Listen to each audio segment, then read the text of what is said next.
জপ সাধনায় বলুন আর ধ্যান সাধনায় বলুন, মন একটি বিশেষ ভূমিকা পালন করে।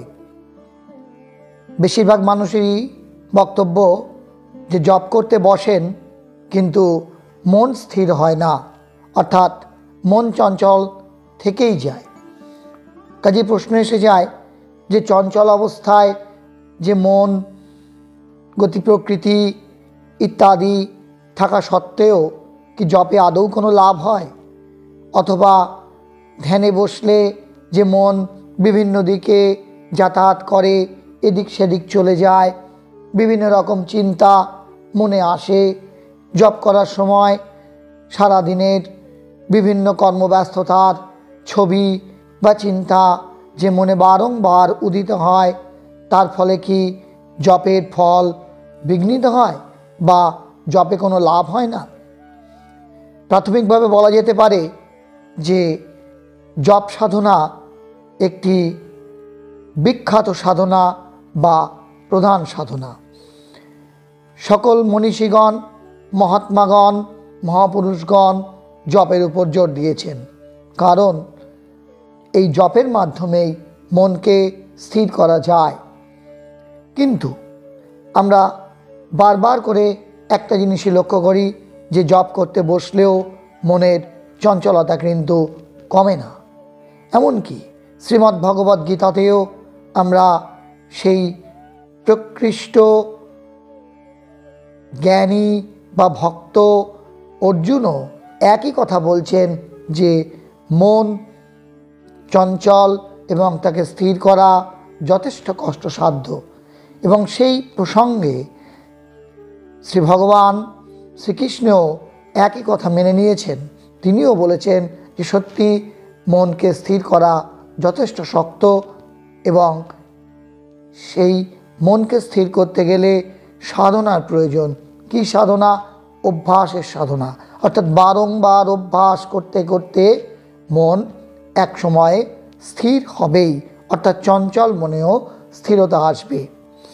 কিন্তু প্রশ্ন যে চঞ্চল মন নিয়েও জপ করলে কি জপের কোনো লাভ হয় বা আদৌ কি সিদ্ধি লাভ করা যায়? শ্রী মা সারদা বলছেন জপাত সিদ্ধি। সারদা মা আবার বলছেন যে ঘড়ির কাঁটার মতো জপ করতে। কিন্তু চঞ্চল মন থাকলেও ঘড়ির কাঁটার মতো জপ করে যেতে হবে।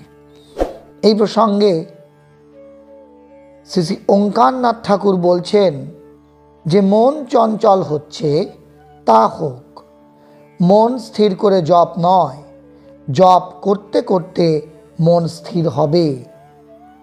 ঠাকুর ওঙ্কারনাথ খুব জোরের সঙ্গে বলেছেন মন স্থির হবেই হবে। অর্থাৎ মন চঞ্চল হলেও জপ ব্যর্থ হয় না। যে কটি মন্ত্র জপ করা হবে সে কটি বৃথা হবে না। জপ করতে করতে শরীর রোমাঞ্চিত হবে, চোখে জল আসবে, প্রাণটা ভরে যাবে, নাদ জ্যোতি পাওয়া যাবে। ক্রমে ক্রমে সাধন রাজ্যে প্রবেশ করতে সমর্থ হয় সাধক। এই কথাই বলেছেন শ্রী শ্রী ওঙ্কারনাথ ঠাকুর। অর্থাৎ চঞ্চল মন নিয়েও জপ করা উচিত এবং কোনো অবস্থাতেই জপে বিঘ্ন ঘটানো উচিত নয়। অর্থাৎ আমরা সারাদিন কর্মব্যস্ত জীবন অতিবাহিত করলেও কর্মজীবনের শেষে সন্ধ্যাকালে বা রাত্রে শোবার সময় যখন জপে বসি, তখন সেই চঞ্চল মন নিয়েই আমাদের জপ চালিয়ে যেতে হবে। খেয়াল রাখতে হবে যে যে কটি মন্ত্র আমরা জপ করছি সে কটি মন্ত্রই আমাদের উপকারে আসবে। একটি মন্ত্রও কিন্তু ব্যর্থ হবে না, বৃথা যাবে না। অর্থাৎ মন্ত্র বারবার করে উচ্চারণ করলে বা জপ করলে সেই মন্ত্রের একটি ফল অবশ্যই লাভ করা যাবে। কাজেই চঞ্চল মন নিয়েও জপ করে সিদ্ধি লাভ করা যায়, কারণ জপ করতে করতে এই মনে এক সময় স্থিরতা আসবেই। আর যখনই স্থিরতা আসবে তখনই বোঝা যাবে যে শরীরে একটা রোমাঞ্চ, সঙ্গে সঙ্গে চোখে নেমে আসবে জলের ধারা, প্রাণে আসবে একটি অদ্ভুত আনন্দ, সঙ্গে শোনা যাবে নাদ, দেখা যাবে জ্যোতি। তখনই বোঝা যাবে যে জপের শ্রেষ্ঠত্ব কোথায়। সুতরাং বন্ধুরা, যাদের জপ করতে বসলেও মন স্থির হয় না বা চঞ্চল মন নিয়ে উদ্বিগ্ন থাকেন, তারা অবশ্যই খেয়াল করবেন বা মনে রাখবেন যে মন চঞ্চল হলেও জপ কিন্তু থামাবেন না, বা জপে কিন্তু কোনো ঘাটতি যেন না হয়, বা জপে যেন কোনো রকম ছেদ না ঘটে। তারা প্রতিদিন নিত্য নিয়মিত যখনই সময় পাবেন জপ করুন।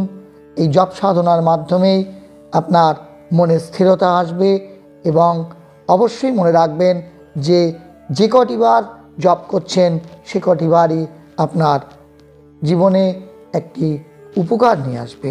একটি জপও কিন্তু বৃথা যাবে না। আজকের এই আলোচনা যদি আপনাদের ভালো লেগে থাকে তবে অবশ্যই শেয়ার করে দিন পরিচিত জনেদের মধ্যে, সঙ্গে লাইক করুন ও কমেন্ট করুন।